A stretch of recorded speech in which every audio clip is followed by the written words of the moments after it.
भारत का प्रधानमंत्री देश के लिए नहीं अपने दोस्त के लिए काम कर रहा है, इंडिया के लिए नहीं, अडानी के लिए काम कर रहा है। 85% जनता एक साथ खड़ी होगी और उसके जवाब में बीजेपी आपके सामने नहीं खड़ी हो सकती। ऐसे फ्रॉड लोगों से इस समय पाला पड़ गया है। देश में कोरोना से लोग मर रहे हैं, हमारे देश का प्रधानमंत्री कह रहा है ताली बजाइए, थाली बजाइए, सब पीट रहे थाली। 5% का टैक्स बढ़ा के 28% कर दिया मोदी जी ने, उसका जश्न मनवाया सबसे। बोले जश्न मनाओ सब लोग, जितने बीजेपी के सांसद हैं सबके लड़कों को अग्निवीर बनाओ। अमित शाह का लड़का जैसा जिसको बल्ला पकड़ना नहीं आता वो बीसीसीआई का चेयरमैन बनेगा और हमारे घर का लड़का अग्निवीर बनेगा। किसी न किसी के धर्म रोज खतरे में पड़ा रहेगा, इसका कोई समाधान नहीं। इसका समाधान एक ही है, सोशल जस्टिस। इससे आप जातीय जनगणना पे बात कीजिए, संविधान पे बात कीजिए, दौड़ के भागेंगे, ये आपके सामने टिक ही नहीं सकते। तिरंगा झंडा नहीं फहराया अपने मुख्यालय पर, वो राष्ट्रवाद की बात करते हैं। तो अगर मौजूदा हालात के बारे में पूछें तो कहाँ से शुरू करें और कहाँ ख़त्म करें। वतन की जो हालत सुनाने लगेंगे तो पत्थर भी आंसू बहाने लगेंगे। वतन की जो हालत सुनाने लगेंगे तो पत्थर भी आंसू बहाने लगेंगे। अगर भीड़ में खो गई आदमियत तो उसे ढूंढने में जमाने लगेंगे। आदमियत का, इंसानियत का, मानवता का कत्ल किया जा रहा है। और बीजेपी को इसमें बड़ा मज़ा आता है कि अगर आप हिंदू मुसलमान की बात कीजिए, वो बहुत कंफर्टेबल है। वो चाहते हैं ये बातें खूब होती रहे, उनकी राजनीति चमकती रहे, वो आगे बढ़ते रहें और जो असली मुद्दे हैं वो मुद्दे धीरे धीरे पीछे हो जाएंगे। इस देश में आर्थिक सवालों पे राजनीति होती नहीं, शिक्षा के सवाल पे राजनीति होती नहीं, इलाज के सवाल पे राजनीति होती नहीं, रोजगार के सवाल पे राजनीति होती नहीं। किसान के सवाल पे एक राजनीति शुरू हुई, वो उसके लिए मैं देश के अन्नदाता किसानों को बहुत बधाई देना चाहता हूँ। राजनीतिक दलों का उसमें बहुत कम योगदान था, इसे हमें ईमानदारी से स्वीकार करना चाहिए। लेकिन अगर हिंदू मुसलमान के नाम पे राजनीति होती है तो बीजेपी को बहुत मजा आता है इसमें, उनको बहुत फायदा है इसमें। अब इस राजनीति का जवाब क्या है ये आपको सोचना पड़ेगा, और राजनीति को जब तक आप उस दिशा में मोड़ के नहीं लाएंगे तो फिर बीजेपी को रोकना कोई आसान काम नहीं है। आरएसएस की राजनीति को रोकना कोई आसान काम नहीं है। अभी गांधी जयंती के अंदर मैं भारतीय जनता पार्टी के इंटेलेक्चुअल लोगों के ट्वीट्स देख रहा था जो पीछे से वार करते हैं। आप याद रखिएगा, इनके सामने के चेहरे शायद कम आपको दिखते हैं, लेकिन जो पीछे के चेहरे हैं वो बहुत खतरनाक है, बहुत ही ज्यादा खतरनाक। तो कैसी वीडियो चलाते थे, ये देखिए गांधी जी हैं, ये यहां रुकते थे, यहां आते थे, यहां जाते थे। इनके सादगी को मेंटेन करने में इतना पैसा खर्चा होता था। गांधी तो ये थे, गांधी तो वो थे, उनके चरित्र को लेके तमाम सवाल। और याद रखिएगा ये वही लोग हैं, ये वो विचारधारा हिंदुस्तान के अंदर काम कर रही है जिस विचारधारा से निकले हुए एक व्यक्ति नाथूराम गोडसे ने गांधी की हत्या की थी। उसी विचारधारा के लोग आज संविधान और लोकतंत्र की हत्या कर रहे हैं। कोई सामान्य लोग नहीं है, इनसे लड़ने के लिए बहुत दिमाग की जरूरत है। अब 1 नेशन 1 इलेक्शन की बात कह रहे हैं, आशुतोष जी अभी कह रहे थे। मैं तो कह रहा हूं इस देश में एक नारा चाहिए, 1 नेशन 1 डीलर। एक ही आदमी है जो नेता है ही नहीं। किसी गलतफहमी में नहीं रहना चाहिए आप लोगों को कि भारत का प्रधानमंत्री देश का नेता है और देश के लिए काम कर रहा है।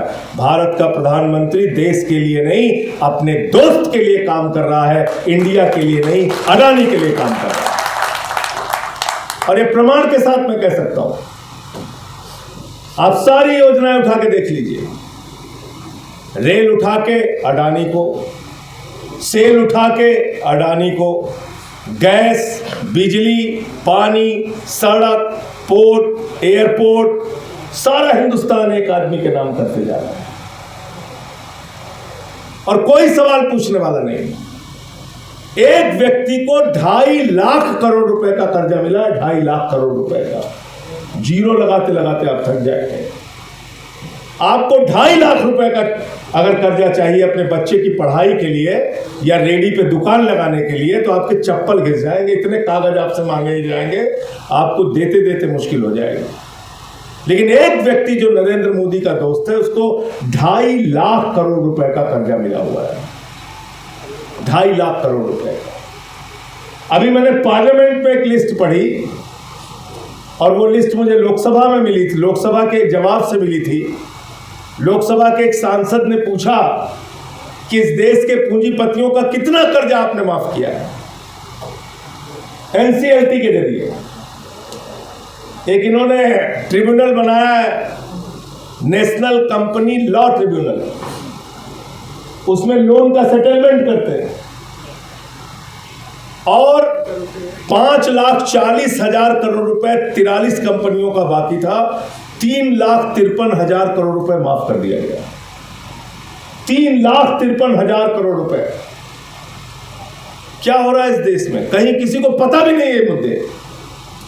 3,53,000 करोड़ रुपए इस देश की तरक्की में लग जाए, रोजगार में लग जाए, शिक्षा में लग जाए, इलाज में लग जाए, हिंदुस्तान दुनिया के नंबर 1 के देशों की लड़ाई में आगे आ जाएगा। लेकिन उस पर बात नहीं होती, आर्थिक मुद्दों पे बात नहीं होती, घुमा फिरा के हिंदू मुसलमान का मुद्दा, जिसमें बीजेपी बहुत कंफर्टेबल है। इनके जो दोस्त भाग के गए हिंदुस्तान छोड़ के, नीरव मोदी हो, मेहुल चौकसी हो, विजय माल्या हो, नितिन सरदेसाई हो, ललित मोदी हो, ये सारे लोग जिनका बीजेपी से कनेक्शन है, हजारों हजार करोड़ रुपए हिंदुस्तान का लूट के चले गए। इन सवालों पे कोई आंदोलन नहीं होता, कोई बातचीत नहीं होती। आज मैं एक ही बात कहने के लिए आया हूं कि अगर मौजूदा हालात में किसी एक चीज से आप भारतीय जनता पार्टी की राजनीति को खत्म कर सकते हैं, उनकी नफरत की राजनीति पे ताला लगा सकते हैं, तो वो है सिर्फ और सिर्फ सामाजिक न्याय की राजनीति, सोशल जस्टिस की राजनीति। उसके बगैर आप इस पे ताला नहीं लगा सकते और उसमें सबको आप इकट्ठा कर सकते हैं। जब आप सामाजिक न्याय की बात करते हैं तो आदिवासी की भी बात होगी, जब आप सामाजिक न्याय की बात करते हैं तो दलितों की भी बात होगी, पिछड़ों की भी बात होगी, मुसलमानों की भी बात होगी, बौद्धों की भी बात होगी, सिखों की भी बात होगी, अल्पसंख्यकों की भी बात होगी। तो सामाजिक न्याय सबसे बड़ा मुद्दा है जिसपे सबको लामबंद करके, एकजुट करके यह कहना चाहिए कि हम इस देश में रहते हैं बाबा साहब डॉक्टर भीमराव अंबेडकर के संविधान के मुताबिक, किसी नरेंद्र मोदी और योगी के फरमान के मुताबिक नहीं। यह आपको बोलना पड़ेगा। और जब यह आप बात बोलते हैं तो तस्वीर बिल्कुल खुले तौर पे साफ दिखाई पड़ती है। आपको लगता होगा कि इस देश में मुसलमानों के साथ अत्याचार हो रहा है, इससे इनकार नहीं है। लेकिन आप जरा उस दलित परिवार के बारे में सोचिए जिसका बेटा सीआरपीएफ का जवान है। इसी बुलंदशहर में शादी में उसको घोड़ी पर नहीं बैठने दिया जाता। जरा उस दलित परिवार के बारे में सोचिए, मध्य प्रदेश के अंदर घर में मौत हो गई, मौत के बाद वो अर्थी लेकर पहुंचे, उस शमशान में चले गए जहां पर उनको अपने घर वाले का अंतिम संस्कार करने की इजाजत नहीं है। आप जरा उसके बारे में सोचिए कि जयपुर के अंदर एक मंदिर में शादी के बाद एक दलित जोड़े को मंदिर के अंदर प्रवेश नहीं करने दिया गया। आप सोचिए कर्नाटक के अंदर एक सांसद जो दलित समाज का था, भारतीय जनता पार्टी का था, भारतीय जनता पार्टी का शासन था, एक गांव के अंदर उसको घुस के उद्घाटन नहीं करने दिया गया। कितनी मानसिक पीड़ा झेलनी पड़ रही है, कितना अत्याचार समाज के एक बड़े तबके पे हो रहा है, इसकी आप कहानी लिखेंगे, अंतहीन गाथा है। इस मुद्दों को उठाइए और इस पे एकजुट हो जाइए। देखिए, इनको भागने का रास्ता नहीं मिलेगा, भागने का रास्ता नहीं मिलेगा। आज मैं जब यहां आ रहा था तो एक सभा से होके आया, उसमें केजरीवाल साहब ने एक ट्वीट का जिक्र किया। भारतीय जनता पार्टी के एक नेता हैं, उत्तर प्रदेश के ऊर्जा मंत्री हैं, वो अपने ट्वीट में लिख रहे हैं हरामी के पिल्ले, हराम जादे। ऐसी भाषा का इस्तेमाल, ऐसी भाषा का इस्तेमाल बीजेपी का मंत्री कर रहा है अपने ऑफिशियल हैंडल से। यह हो रहा है इस देश के अंदर। खुली छूट है नफरत फैलाने की, समाज को बांटने की।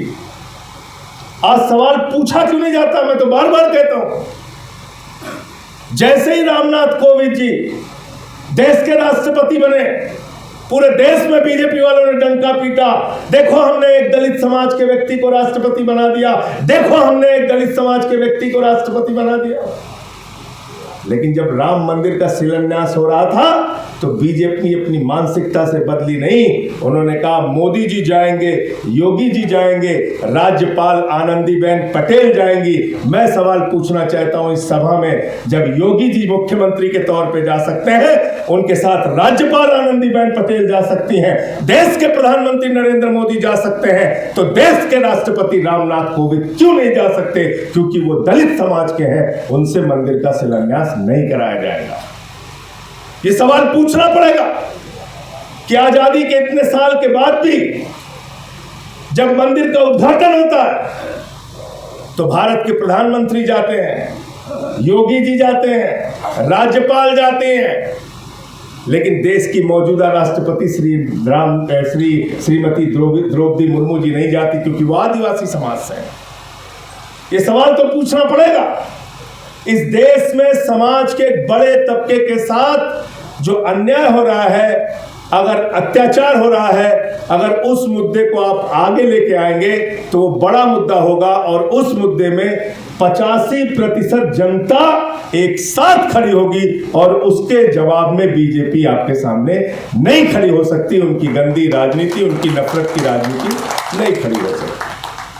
अभी जैसे वक्फ का सवाल है, मैं जेपीसी का मेंबर भी हूं, ऐसे ऐसे उसमें क्लॉज लिखे हैं, आप देखेंगे हैरान हो जाएंगे। ऐसे ऐसे क्लॉज डाल दिए। तो ये मत समझिएगा कि आज मुसलमानों की जमीन कब्जा करने की योजना है तो बाकी सब फंस जाएंगे, नहीं। और मैं तो कहता हूं बुलडोजर के बारे में कि बुलडोजर बहुत बेवफा है, किसी का सगा नहीं। छतरपुर में मुसलमान के घर पे चला, फिर नोएडा में त्यागी जी के घर पे चला, फिर त्यागी जी ने आंदोलन किया तो बंसल जी के घर पे चला, फिर अयोध्या में चला, फिर काशी में मंदिरों पे चला बुलडोजर। आप सोचिए कि अगर नरेंद्र मोदी ने जिस तरीके से लगभग 300 मंदिर काशी में तोड़े हैं, मैंने उसके लिए आंदोलन भी किया था, अगर ये काम किसी और दूसरे नेता ने किया होता बवाल हो जाता देश भर में। लेकिन देश के प्रधानमंत्री की कॉन्स्टिट्यूएंसी में 300 से ज्यादा मंदिर तोड़े गए। हो रहा है इस देश के अंदर। तो इसलिए मुझे लगता है कि व्यापक मुद्दों को, बड़े मुद्दों को, धर्म के नाम पर भेदभाव, जाति के नाम पे भेदभाव, भाषा के नाम पे भेदभाव, जहां जहां भेदभाव हो रहा है और जितने लोग उस भेदभाव से पीड़ित हैं, सबको एकत्रित कीजिए, सबको इकट्ठा कीजिए, और तब मुझे लगता है कि एक बड़ा आंदोलन इनके खिलाफ खड़ा किया जा सकता है। निश्चित रूप से सही कहा कि इनका कोई राष्ट्रीय आंदोलन में योगदान नहीं है। रोज सर्टिफिकेट मांगते रहते हैं जावेद अली से। जावेद अली साहब तो लेके आए थे एक बिल प्राइवेट मेंबर का, तो दिलाना चाहते थे अधिकार। मैं था उस दिन, पूछिए, झगड़ा हो गया इनके चक्कर में, इनके बिल के चक्कर में झगड़ा हो गया। वो सामाजिक न्याय से जुड़ा हुआ बिल, सोशल जस्टिस से जुड़ा हुआ बिल, और तब मैंने खड़े होकर कह दिया कि बीजेपी दलितों के, पिछड़ों के, आदिवासियों के खिलाफ है। पूरे भाजपा वाले चिल्लाने लगे, पूरे भाजपा वाले चिल्लाने लगे। हमसे नाराज भी ज्यादा रहते हैं। ठीक कहा हमारे साथी ने, सस्पेंड बहुत किया। तो जब मुझे सस्पेंड कर रहे थे तो मुझे कहने लगे कि संजय सिंह 56 बार बेल में आए, इन्होंने मणिपुर का मुद्दा उठाया। तो मुझे अब तक 56 फिल्म याद आ गई, इसमें 56 लोगों का इनकाउंटर किया था। मैं 56 बार भारत के लोकतंत्र को बचाने के लिए संसद की बेल में गया हूं, और 156 बार जाना पड़ेगा तो जाऊंगा। इसमें डरने की क्या बात है? मैंने किसानों का मुद्दा उठाया, माइक तोड़ दिया। बड़ी आलोचना पूरी देश में हुई मेरी कि माइक तोड़ दिया संजय सिंह ने संसद में। मैंने कहा तुम किसानों की हड्डियां तोड़ रहे हो, उनके साथ जानवरों जैसा व्यवहार कर रहे हो, उन पे गोलियां चला रहे हो। 750 किसानों ने अपनी शहादत दी है। अगर तुम हड्डियां तोड़ सकते हो तो उसके जवाब में मैंने माइक तोड़ा है, लोगों को जगाने के लिए, आपको होश में लाने के लिए। हम करेंगे। 11 महीने मुझे सस्पेंड रखा। मैं समझता हूं तारिक अनवर साहब बड़े सीनियर एमपी हैं। भारत के इतिहास में आजादी के बाद से लेकर अब तक मेरे ख्याल से सबसे लंबा सस्पेंशन पीरियड संजय सिंह का है। 11 महीने मुझे सस्पेंड रखा। और अजीब बात और आपको बता दूं तारिक साहब, मेरी पार्टी ने मुझे दोबारा चुन के भेज दिया। केजरीवाल साहब ने दोबारा सांसद बना दिया। मैं पहुंचा, बोले आप सस्पेंड हैं। मैंने कहा भैया पिछला साल कार्यकाल बीत गया। बोले नहीं, नए कार्यकाल पे भी लागू होगा। ये कोई हंसने वाली, ये जावेद अली है, इसके गवाह हमारे साथ में राज्यसभा में, पूछ लीजिए सांसद जी। मुझे बोले नए कार्यकाल पर भी वो सस्पेंशन लागू होगा। मैं हैरान रह गया। मैंने कहा ऐसे कैसे लागू होगा? बोले लिखित माफीनामा आपको देना पड़ेगा। मैंने कहा मैं संघ में नहीं रहा हूं भैया, मैं नहीं दे पाऊंगा। कोई इस सब चक्कर में मत रहिए, गलत फहमी में। कहने लगे वो मामला कुछ हो गया था इसीलिए आपको जानते हैं ना, आप सस्पेंड क्यों किया गया? हमने कहा मैं खुद जानता हूँ। बोले क्या? हमने कहा मैंने नारा लगा दिया पार्लियामेंट में, मोदी अडानी भाई भाई, देश बेच के खाई मलाई। उसी दिन आ गए बीजेपी वाले मेरे पास, बोले तुम्हें जरूर पक्का जेल में भेजेंगे। भेज दिया जेल। 6 महीने जेल में रहा। 13 दिन तक मुझे कोठरी से निकलने नहीं देते थे। जब मेरा ब्लड प्रेशर चेक करने के लिए निकालते थे तो 4 पुलिस वाले, पूरा अनाउंसमेंट होता था, वार्ड नंबर 1, 2, 3 के बंदी भाई अपने अपने बैरक में चले जाएं, और सब बंद होते थे। सब वहाँ से फिर मुझे वहाँ ले जाते थे, मेडिकल चेकअप करा के लेके आते थे। और जहाँ मैं रह रहा था, जिस कोठरी में, वहाँ भी CCTV लगा रखा था। 24 घंटे हमको देखते थे। तो मैं वहाँ टीवी ऑन करके, टीवी सब में लगा रहता था, कोई अकेले मेरे में नहीं। तो मैं वहाँ टीवी ऑन करके फिल्में ऐसी देखता था जिसमें हंसा जा सके। मैं आपको बता रहा हूँ अपने जेल कांड में। और मैं फिल्में देखता था, और फिल्में में फिर जो मजाकिया सीन होती थी उस पर हंसता भी था खूब आराम से, जो है। फिर 13 दिन के बाद मैं गया भाई सुपरिंटेंडेंट के पास। मैंने कहा भाई जो एक सामान्य कैदी का अधिकार है उतना तो अधिकार दो मुझे। बोला ठीक है साहब, आप वॉक कर सकते हैं। तो मैं पुलिस के अधिकारियों से उनसे मिलता था, तो उनको ये रहता था कि ये दुखी क्यों नहीं हो रहे हैं। मैंने कहा किस बात के लिए दुखी होना है?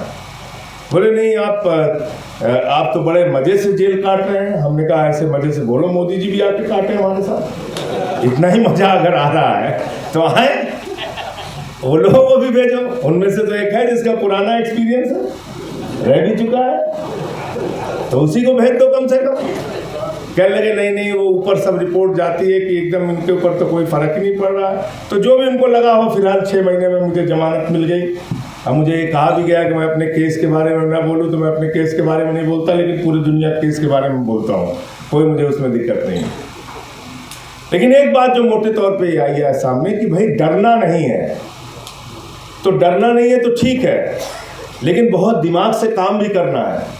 ऐसे फ्रॉड लोगों से इस समय पाला पड़ गया है। इतने कॉन्फिडेंस से तारिक अनवर साहब सच नहीं बोल सकते जितने कॉन्फिडेंस से मोदी झूठ बोलता है, पूरे कॉन्फिडेंस के साथ। बताइए, कहता सिकंदर जब बिहार में आया था तो बिहारियों ने मार के भगाया था। तो तारिक अनवर साहब इतिहास की किताब पलटने लगे, बोले सिकंदर तो कभी बिहार में आए ही। फिर कहने लगे कि भारत की आबादी 600 करोड़ है, उनके बीच से मैं जीत के आता हूं। मैंने कहा 144 करोड़ से तो निपट नहीं पा रहे हो, 600 करोड़ आबादी। फिर गए हमारे यहाँ संत कबीर नगर खलीलाबाद में, तो कहने लगे बाबा संत कबीर, बाबा गोरखनाथ, बाबा गुरु नानक देव एक साथ बैठ के मीटिंग करते थे। अब उनके जीवन काल में कई साल के अंतर है, 100 साल के करीब अंतर है। तो इतने कॉन्फिडेंस से बोले गैस से, नाली के गैस से चाय बना लीजिए आप लोग। कोई भी मूर्खता की बात है, पूरे कॉन्फिडेंस के साथ, पूरे कॉन्फिडेंस के साथ। देश में कोरोना से लोग मर रहे हैं, हमारे देश का प्रधानमंत्री कह रहा है ताली बजाइए, थाली बजाइए, सब पीट रहे थाली। बड़े बड़े स्टार, पढ़े लिखे लोग, साइंटिस्ट, IITian प्रोफेसर, रतन लाल जी इसमें नहीं थे सामने।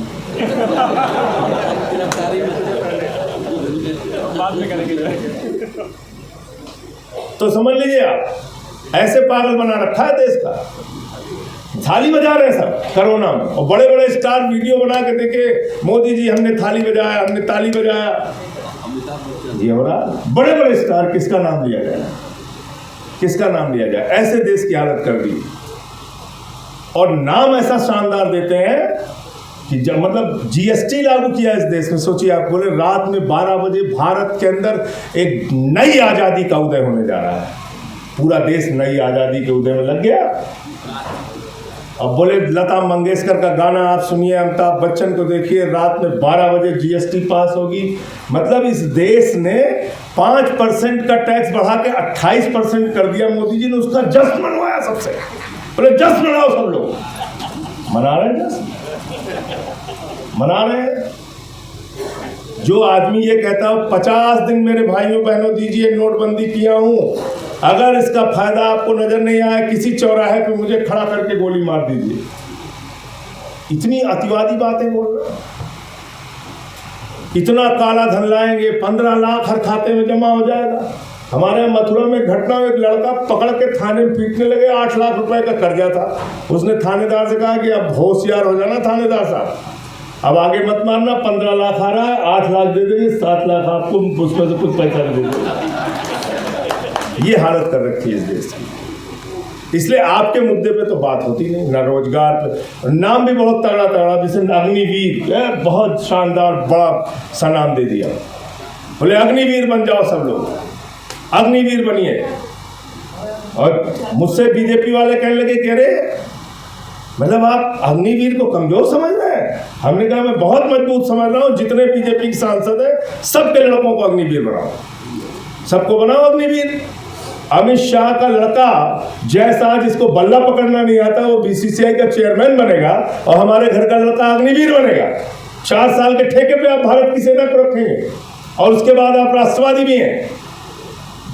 इसलिए इनसे किसी राष्ट्रवाद के सर्टिफिकेट की आवश्यकता नहीं है। मैं फिर दोहरा रहा हूं, बीजेपी की सांप्रदायिक राजनीति का सामना करने के लिए, बीजेपी की नफरत की राजनीति का सामना करने के लिए, बीजेपी की डिवाइड एंड रूल राजनीति का सामना करने के लिए, बीजेपी की बांटो और राज करो की नीति का सामना करने के लिए सामाजिक न्याय के सिद्धांत पर देश को लामबंद करना होगा, तभी इनको हराया जा सकता है। वरना तो रोज धर्म खतरे में पड़ा रहता है। किसी न किसी का धर्म रोज खतरे में पड़ा रहेगा। इसका कोई समाधान नहीं। इसका समाधान एक ही है, सोशल जस्टिस। उस मुद्दे पे बात कीजिए। जब आप इनसे कास्ट सेंसस पे बात करेंगे, ये दौड़ के भागेंगे।